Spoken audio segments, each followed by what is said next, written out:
είναι αυτός? Ναι ρε, αυτός είναι. Δεν υπάρχει περίπτωση. Αυτός είναι, σίγουρα. Έλα και εσύ είσαι.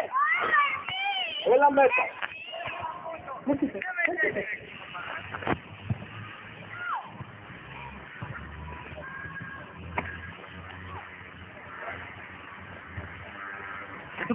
Δεν το πιστεύω. Αυτός είναι, δεν σου είπα εγώ. Καλά. Ναι, Τρελάκη. Γεια σας. Ναι, ήρθαμε εδώ, παίζουμε λίγες πασούλες έτσι. Θα μας κάνεις ένα κόλπο. Τι κόλπο? Το θρυλικό σου κάρπωμα. Δικό μου κάρπωμα. Μπορείς. Πάμε Ερλάκη, μπορείς ρε. Μπορείς να τα καταφέρεις. Πάμε.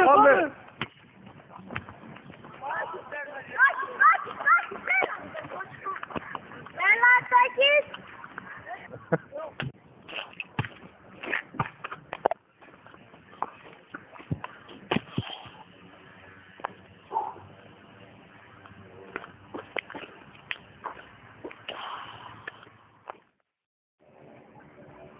Σε παρακαλούμε, Ερλάκη, κάντε το δικό σου κάρπωμα. Έλα, μπορείς. Το έχεις. Είμαστε σίγουροι ότι το έχεις. Κάντο. Εντάξει, παιδιά, μετά από 4 χρόνια θα το δοκιμάσω μόνο για αυτό.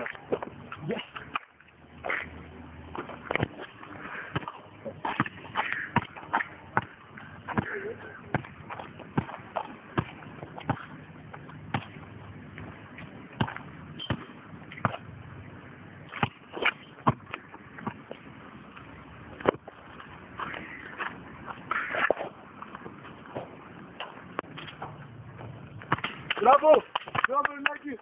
Μπράβο! Συγχαρητήρια. Μπράβο, Ερλάκη! Να είσαι καλά. Πάντα ξέραμε ότι θα το πετύχει. Ήμασταν σίγουροι. Δεν είναι τίποτα, παιδιά, δεν είναι τίποτα.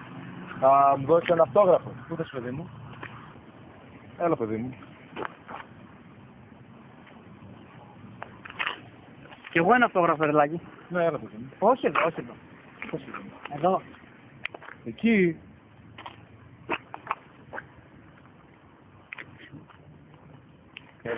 Ερλάκη, μια αναμνηστική φωτογραφία θα Ναι, ήθελα. παιδί μου. Κι εγώ. Άντε, έλα και. Μπλε. Alors on danse.